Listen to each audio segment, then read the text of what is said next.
Wrapping industry में आजकल भूचाल आया हुआ है, मानो जैसे ट्रेंड चल रहा हो चोर बुलाने का। क्योंकि बादशाह बोलते हैं कि हनी सिंह चोर हैं और वहीं इंदीप बख्शी बोल रहे हैं कि बादशाह सबसे बड़े चोर हैं। अब आखिर चोर है कौन, ये हम जानेंगे इस वीडियो में। नमस्कार, मैं ऋषभ शर्मा और आप देख रहे हैं आचरण न्यूज। बादशाह को पहला हिट सैटरडे देने वाले इंदीप बख्शी बोले हनी सिंह राजा हैं। लेकिन वहीं देखा जाए तो पिछले कुछ दिनों से रैपर बादशाह और हनी सिंह के बीच माहौल बहुत गर्म चल रहा है। वो दोनों एक दूसरे पर पिछले कुछ वक्त से इल्जाम लगा रहे हैं। रिपोर्ट्स के मुताबिक हनी सिंह खुद को रोल्स रॉयस और बादशाह को नैनो कार बता चुके हैं। वहीं बादशाह ने भी मैंने सीन चेंज कर दिया और कुछ लोगों को कमबैक ही नहीं हो रहा है गाना गाकर हनी सिंह को निशाने पर लिया। बादशाह ने एक डिजिटल चैनल के स्पेशल प्रोग्राम में हनी सिंह को चोर बताते हुए कहा कि इन्होंने कई गाने चोरी किए हैं और उन्हें क्रेडिट भी नहीं दिया। इसके जवाब में हनी सिंह ने कहा कि बादशाह ने उनके द्वारा की गए एहसानों को भुला दिया है।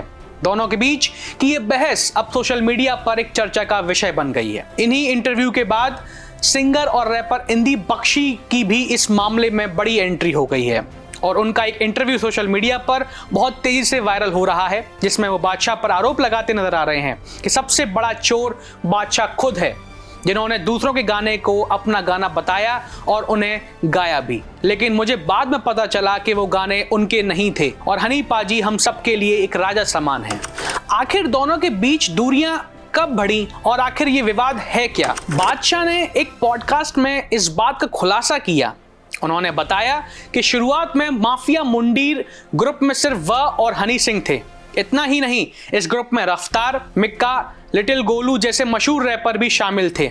फिर ऐसा क्या हुआ कि साल 2009 में हमारे बीच दरार आ गई और हनी सिंह और बाकी सभी रैपर्स ने अपने अपने रास्ते अलग कर लिए और माफिया मुंडीर कोई ग्रुप नहीं था बल्कि एक प्लेटफॉर्म था जो नई प्रतिभाओं और गायकों को मौका देता था और हनी सिंह इसके संस्थापक थे। बादशाह ने बताया कि हनी सिंह ने अकेले अपने कैरियर को आगे बढ़ाने का फैसला किया और उनके बीच यहीं से विवाद शुरू हुआ। बादशाह ने यह भी कहा कि उनके इस ग्रुप में रफ्तार, मिक्का और लिली गोलू भी थे, लेकिन हनी सिंह के कारण यह ग्रुप टूट गया और 5 साल तक वह इस कारण एक बुरे दौर से गुजरे। उनके जीवन व्यापन की भी कोई व्यवस्था नहीं थी। उन कोरे कागजों का क्या जिस पर हमसे साइन करवाए? बादशाह ने कहा कि वो 5 साल उनकी जिंदगी के लिए बहुत बड़ी चुनौती वाले रहे और इन सब ने उनकी पूरी जिंदगी बदल दी। उन्होंने कहा, हम भी इतने सारे गाने बना रहे हैं। मैंने हनी सिंह से भी कहना चाहा कि हमारे बारे में भी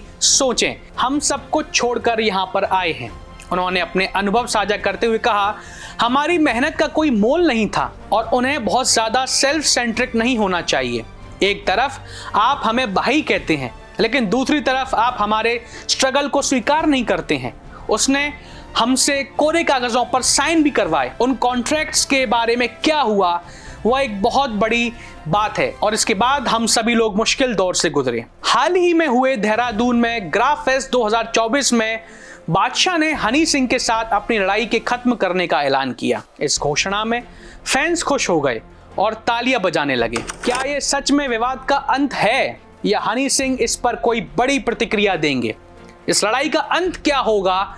इंटरनेट पर भी बादशाह का कंसर्ट से आया वीडियो वायरल हो गया है। इसमें उनकी तारीफ भी हो रही है। अब रैपर बादशाह ने तो अपनी तरफ से लड़ाई का अंत कर दिया है, लेकिन हनी सिंह भी उनकी बात को मानकर पुरानी गलती भुलाते हैं या नहीं, ये देखने वाली बात है। साथ ही दोनों की फिर से दोस्ती होकर लंबी चलेगी या फिर दोनों एक दूसरे के खिलाफ खड़े हो जाएंगे, ये भी आने वाला वक्त ही तय करेगा। आज के लिए और अभी के लिए बस इतना ही। ऐसी और भी रोचक जानकारी जानने के लिए देखते रहिए आचरण न्यूज।